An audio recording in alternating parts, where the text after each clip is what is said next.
Hey programs, welcome back to Mallard Matinee. We just got out of seeing Tron Ares, and we got a whole review of it right now on this episode.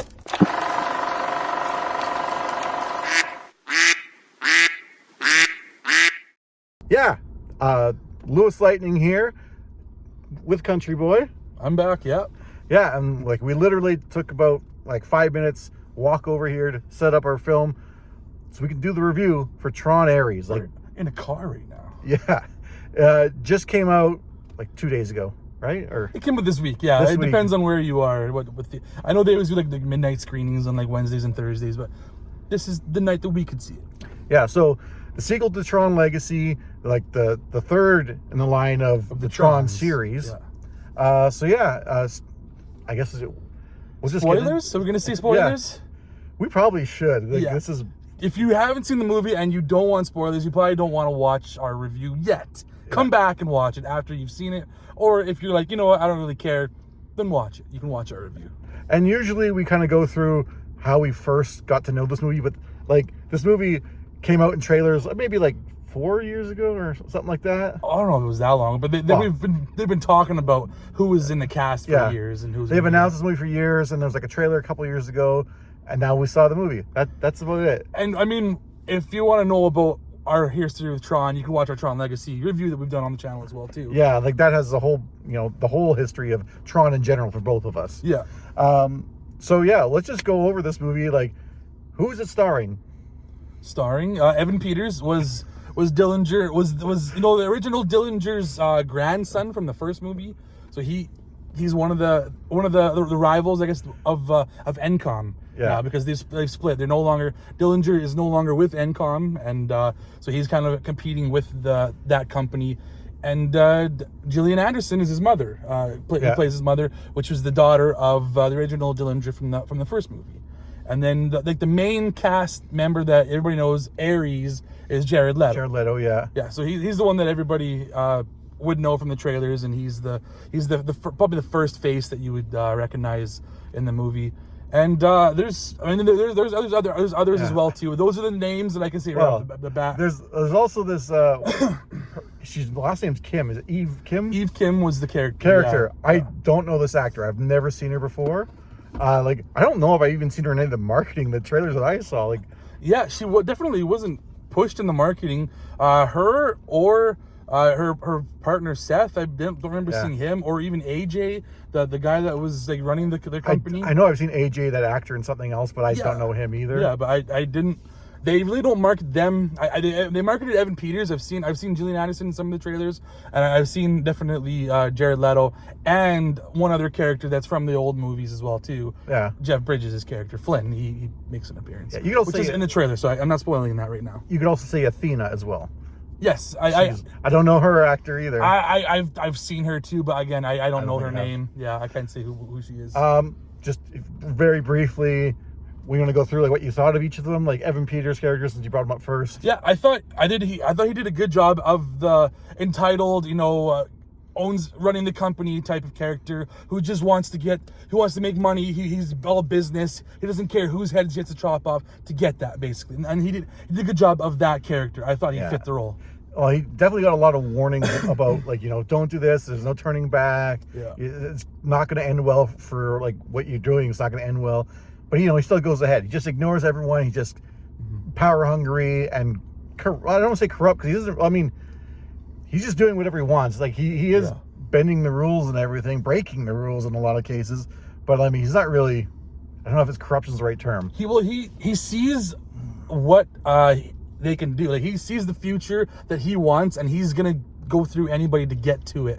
And he's very selfish in that way. But he's also pressured, I'd say too. You can see his mother's disappointment in him. Oh, yeah. He wants that acceptance. He wants to for them to be proud, his family to be proud of him, sort of, as well too. I don't see the on that degree, right? But as a company wise, why he needs this so badly, that was a little bit weird. But yeah, he does his role good.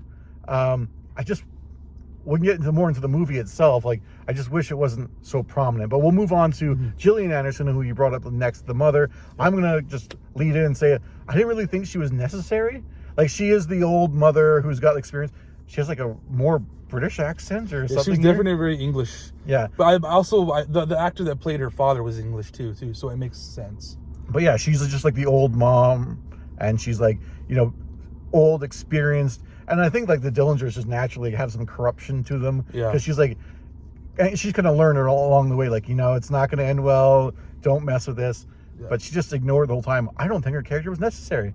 Like I don't know. I think it was maybe necessary just as someone for Evan Peters to play off of, so he can show his corruptness or whatever, his drive. I guess he needs someone to show that too. And she was the one kind of trying to hold him back a lot of times. Like, you can't do this. Like, he hacks into NCOM, and she's saying, you're gonna get in so much shit. You can't do this. And he's like, fuck off. I'm gonna do it anyway. Yeah. Yeah.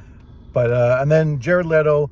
I think we both said in our Tron Legacy when we touched on Ares, we said that we're not big fans of him. Yeah, we were definitely iffy about the casting of Jared Leto. I actually didn't mind him here. He basically plays robotic the whole time, and that's the best part. Like, when he starts to show maybe some personality, it gets a little weaker. It's never bad. It gets weaker, but just him being like robotic worked. I don't say I really liked it, but I did like it. Yeah, no, I liked it. I did like it, actually. I had no issues with Jared Leto, really. Like, his character was kind of like a blank slate, and he didn't have much knowledge of the outside world. You could see him kind of learning as things are going on, and it was believable when he was learning things. Like, he saw rain for the first time, and he was like, what is this and stuff. And he's learning even about music, and he actually talks in the end like how he actually has feelings, which is like, what is that? That's not a programmed thing. Why does he have that? Yeah. And then the Eve Kim character, I would say that she's maybe the lead, or at least the co-lead with Ares. Yeah. Like I said, don't know this actress at all, but I thought she was all right. She just, I don't know, her character feels like she wasn't competing enough to be in the forefront of the film. Like, if she is a co-lead or the lead, she should have been, like, I don't know, a bigger character, I guess. Like, it definitely feels like it's more so Ares movies to me, and I just, like, I could see her as being the friend on the side or something, like a secondary character. Yeah, they definitely gave her a lot of the movie. Like, she was very important, had a very important role. Being, she wasn't the leader of their company, of NCOM, because I think AJ was, right?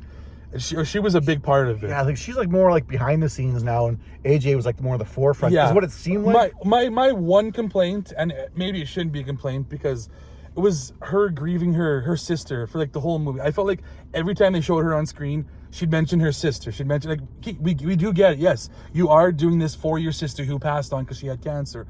And it felt like every time they did that, it was like, okay, we don't have to keep telling us this. I felt that, at least in the first half of the movie. Second half of the movie, not so much. Yeah.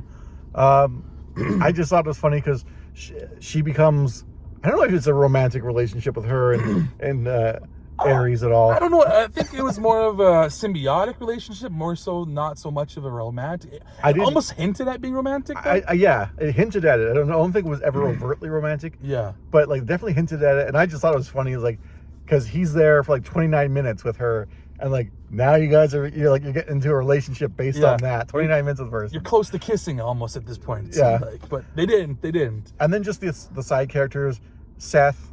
Honestly, I found him annoying. I was like, shut this guy up, get him out of here. Why does he have such bad dialogue? I didn't mind him at all, because he had such a smaller role, and there was literally like no comedy in this movie. I didn't find like there was any humor, and he was that like one little bit of comedy that was in the movie, and I accepted it. I know this guy is a comedian in real life. I can't remember what his name is. I didn't know this. I've seen him before.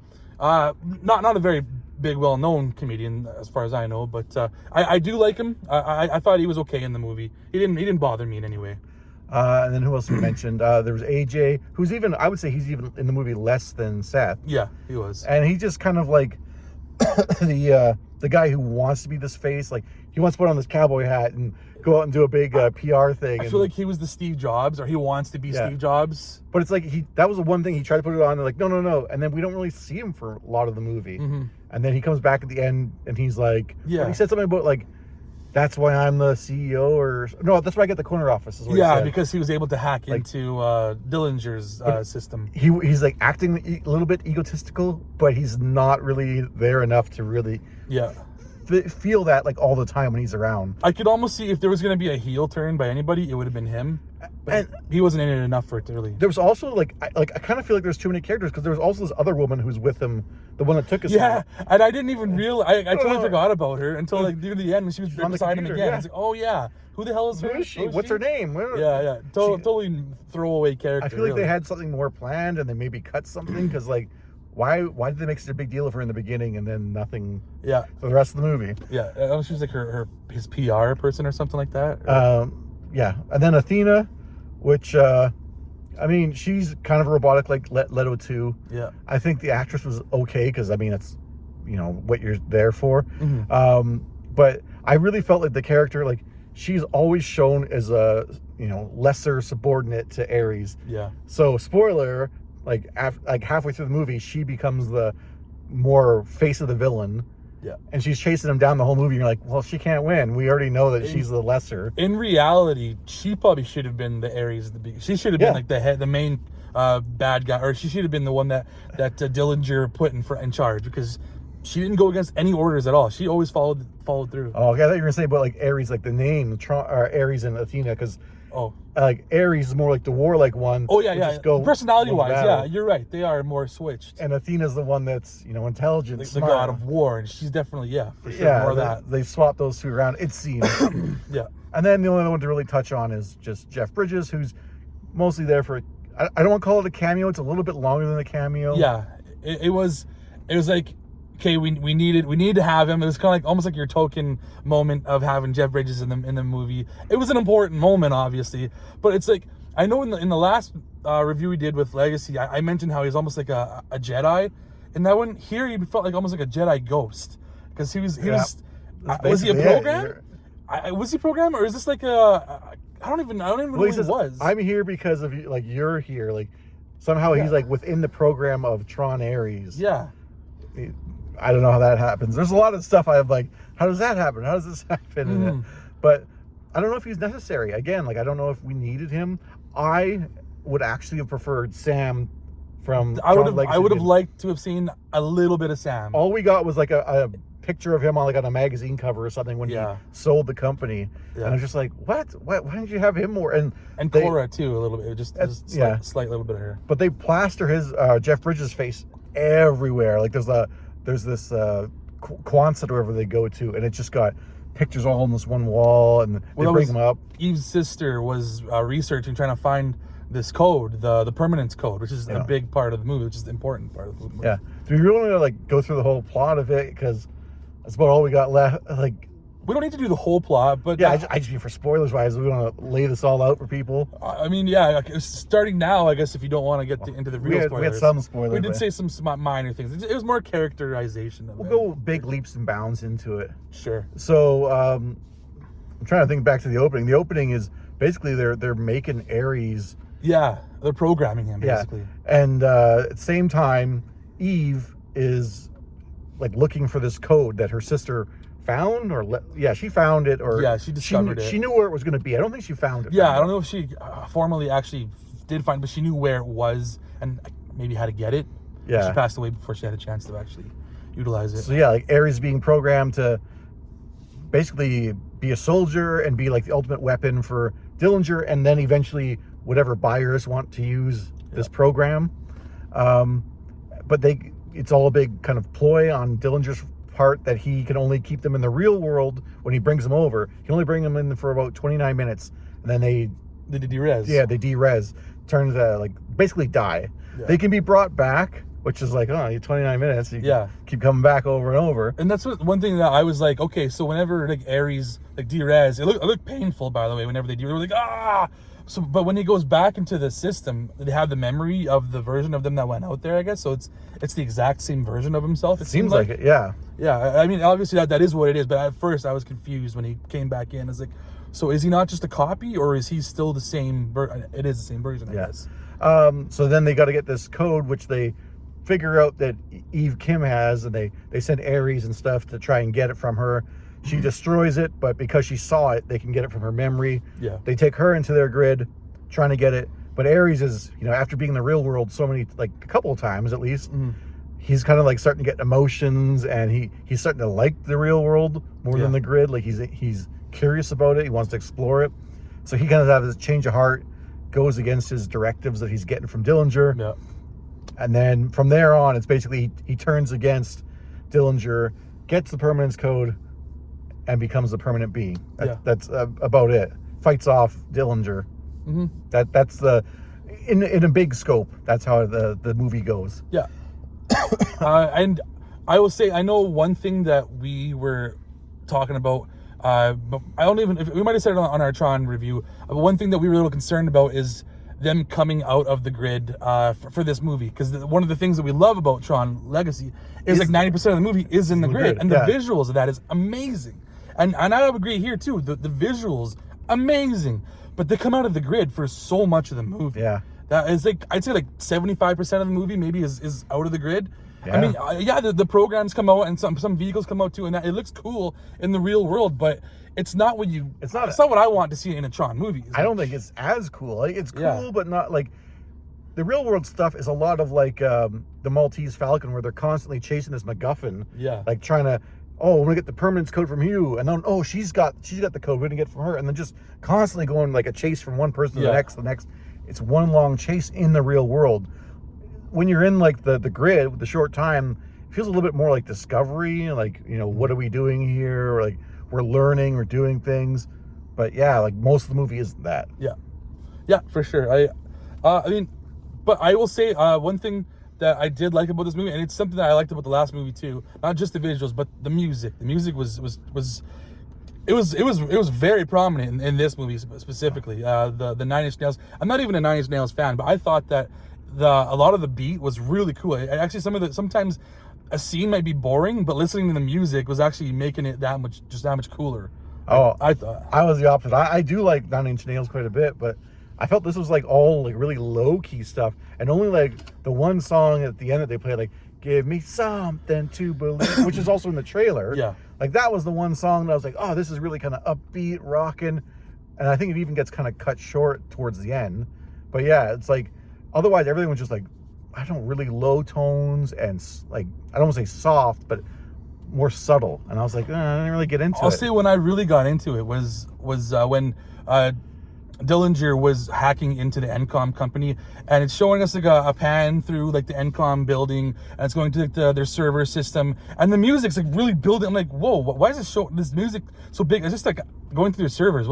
Why is it such this big music happening? And then it shows us going into the actual server, the laser server, and it shows he's actually got like guys on the inside from his company, like hacking literally into the server. And I thought that was actually really cool. The music was really awesome. And I thought the visuals of them like hacking into NCOM was really cool. It's like it was Tron. It was like the red versus the blue. It was really cool to see that.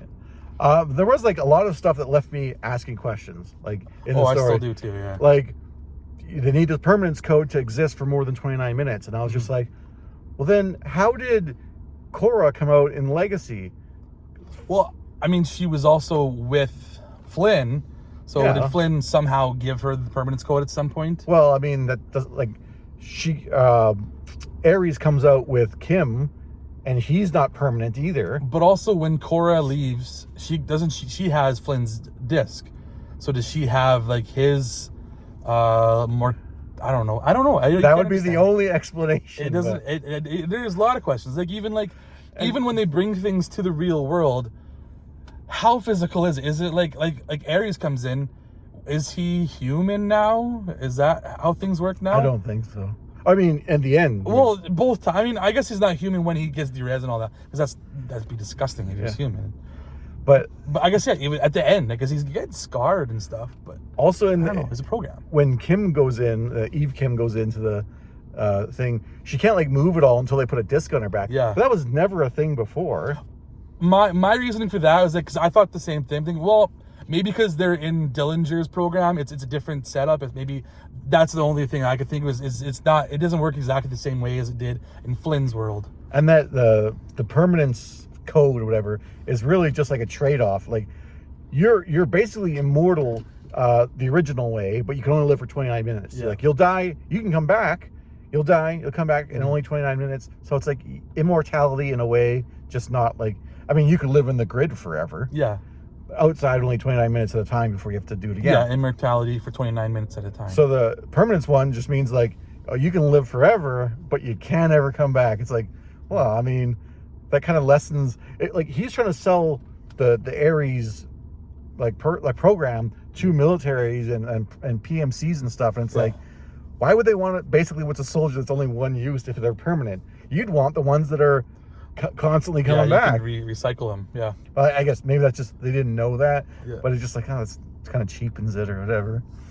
Yeah, I don't know. Was there anything else like that you had? Oh, there's a lot I can talk. Like when I talked about like some of the visuals when they came out into the real world. I know I really did like the visuals of like all the different lights going around. Like when the two like light jets or whatever were flying, and then the real jets in like real life had to like trail them, and then the wings had to like stay between the lights, and then you see them, the jets kind of fly off, and then it just shears off the freaking wings. That was cool. I know it's in the trailer, but it was actually really cool to see in person. And also like when they're doing fighting, like when the Dillinger programs are fighting the programs from the NCOM, like the red versus blue, I like that fight scene, like with the Dillinger batons that they had, those wands, and they're swinging them around. They had those light trails.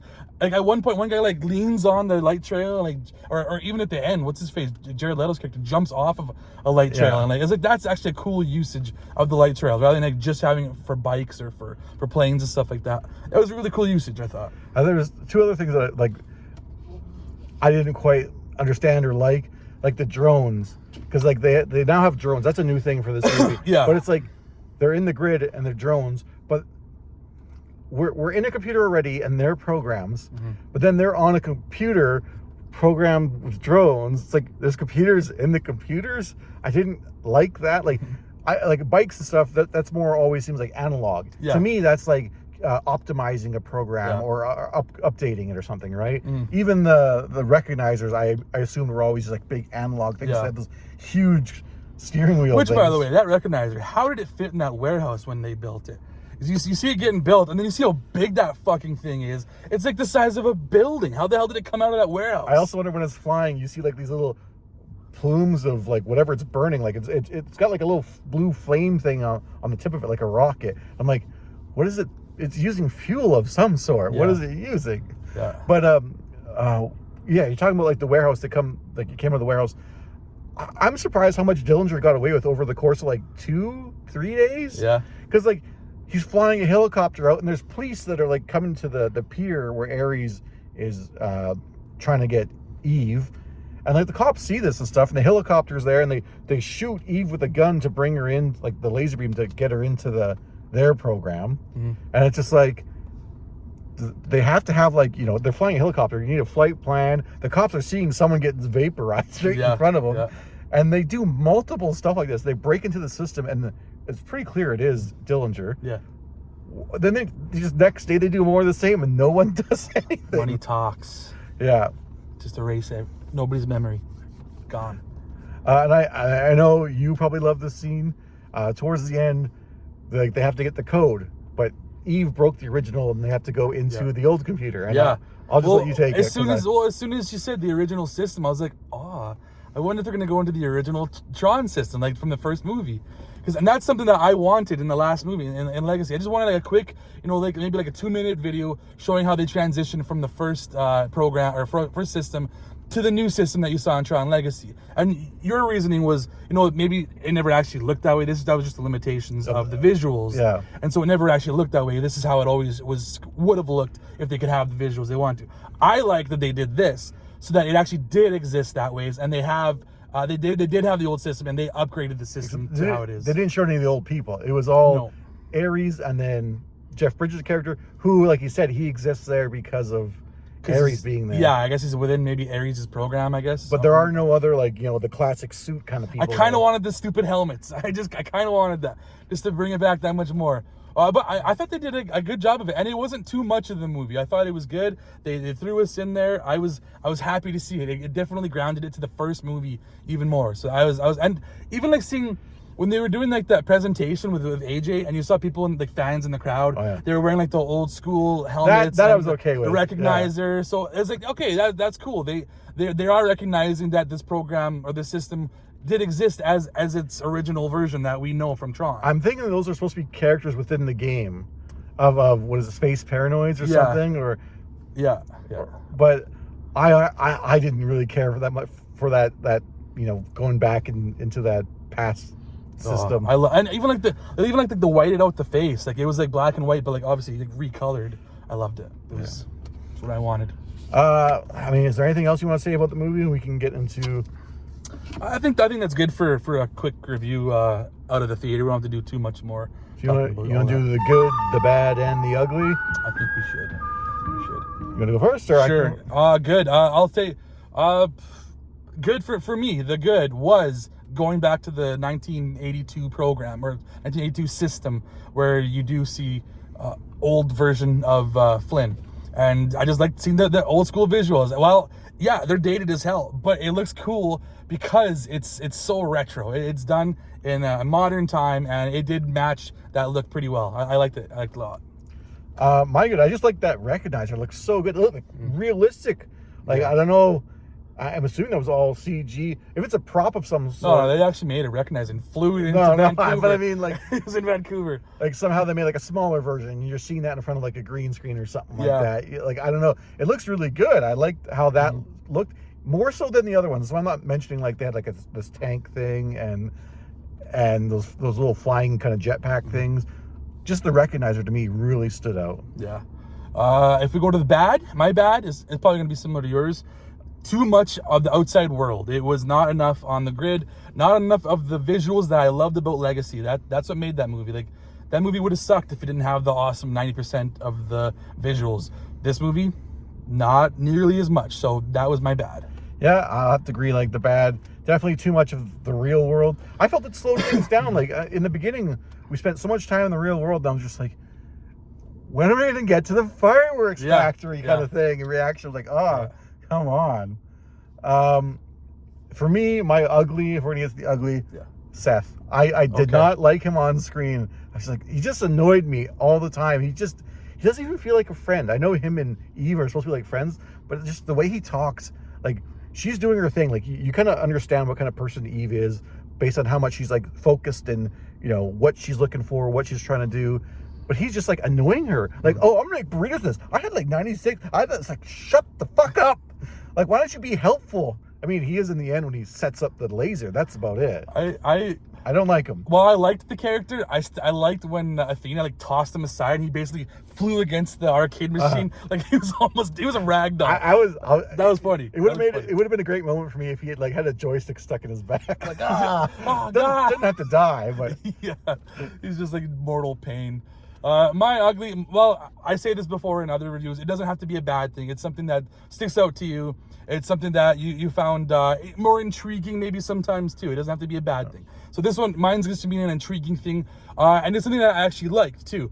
It was actually the end credit, or the mid credits. I liked that, showing that like the system was more or less destroyed, and what's his face? Dillinger, yeah, it sucked himself into there because he was running from the cops. So he went into there.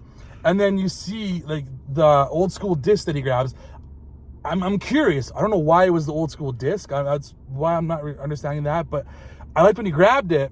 He actually looks like he was transforming into his grandfather's version of Sark, I believe it was called Sark. Yeah, that's his name. Sark was the character in the original Tron. So he was like becoming Sark or something like that. So I'm not quite sure what it meant. But I liked it, and I'm curious about it, so I liked it. I'm just going to, like, just throw something out here randomly I just thought of. It's like, maybe, because, like, when it was destroyed, like, his grid or whatever, maybe that was, like, part of, like, the root of the system. That the bones of that, maybe. Yeah, based off his grandfather's stuff. I can see that. Yeah, maybe. But, and it does definitely leave it open for a sequel, which I know the last movie kind of left it open for a sequel, too, but I don't know. They take a long time making these damn movies, and I don't know if this movie's going to do well enough in theaters. I can't see it being a big enough hit. Like, I think it's publicized more or marketed more than Legacy was, maybe. Yeah. It seems to be more, like, in the consciousness, the social consciousness, but I don't think it's as good as a movie. Yeah. I was going to say, now I'm forgetting it. You're talking about Sark? Sark, yeah. What was up with Flynn's arcade? Like, it seemed like Sam did nothing. Like, he didn't fix the arcade or anything. Yeah, like it was even more run down than it was in the last movie. But it's not sold, and it's still got power, and it's strange. Yeah. I miss Sam. I wish he was in this. He seemed like he had no influence. And then... Yeah, he just got rid of his shares in the company and then disappeared. And speaking of the ending you pointed out, they also have, like, Leto's out in... Was he in Italy or Spain or something? Yeah, he was in Europe somewhere. I remember where it was. And he's looking at, a picture of Sam and Cora, and then a separate picture of Cora on herself. Yeah. Last scene, and there's, like, coordinates on there. Uh-huh. So, like, are they teasing a sequel or something? 100% they're teasing a sequel. Wow. I just don't know if it's going to ever happen. And I'd be surprised if Olivia Wilde comes back, because it's Olivia Wilde. I don't know. Like, if you think she'd come back, why wouldn't she come back for this one? Yeah, she doesn't appear at all. Like, yeah. Did they mention her until the end? I don't think that they did. Just in images. Well, it was... Yeah, I don't know if she was mentioned at all. Yeah, you're right. I can't remember if she was mentioned at all. I know Sam was mentioned, like, in a quick rundown of the company, basically, at the beginning of the movie. But yeah, I don't remember if she was mentioned at all until the very end. I'm not sure. So you want to, like, usually at this point, I think this is the point where we would start giving like online reviews, critic reviews, audience reviews. Yeah. I don't have any of those. This movie just came out. We didn't look anything up. We went in blind. We came out and look them up yourself, you lazy bastards. Well, we'd be taking time right now to look them up before we recorded this. I'm just like, let's just do this. It's brand new. Yeah. So then you want to kind of go through your score, your rating, or I can go first even? Sure, you go first. You go first. I wasn't too thrilled with this movie. Like, I felt like there was, like you said, too much of the real world. I actually felt like whoever made this movie didn't really understand Tron, like the concept of it, like being in the grid. That's why we're so much just having this big chase in the real world instead of being in the grid. And I felt a little disconnect there. Like, the writers didn't quite understand the material. It tried, but it wasn't that fun for me. And I'm just trying to decide if I want to go 1 point up or 1 point down. I can go first if you. I'm going to give it I'll give it a 6.5. Okay. And so one thing I didn't mention is one thing that I wish I would have seen this happen, because at the very beginning of the movie, you're seeing Dillinger bring Ares into the real world and this tank, and it's just, whoa, this is so impressive and all that stuff. I would have liked a little bit of trial and error of them trying this a few times, whereas it was like, here he is, and it's awesome, this is an amazing thing. I wish we would have seen a little bit of trial and error of that. That would have been, that's one thing that was a little bit of a nick against it. But I kind of agree with you. It was too much of the outside world. I would have loved it being more inside the world, but I was more of a fan of the music than I think you were, so that kind of brings it up a little bit for me. And I'm not too far from you. I'm sitting at about a 7.0, 7 out of 10. I was a 7 or 6.5, and I just went a little bit lower because I was just like, nah, I think it's not going to age that well either. Like, if I get it, I'll be like, nah, it really wasn't that good. Like, I know throughout the movie, I was like rating it. I was like, oh yeah, I'm really liking this scene. It's sitting at like an 8.0 right now. I'm really liking this. And then things happen. I'm like, okay, no, now it's at like a 6.5. And then it goes back out. I was like, okay. So yeah, I landed on 7 there. Yeah. So yeah, that's our in the car review for Tron Ares. Yeah. Yeah, a decent movie. Yeah. Middling at least.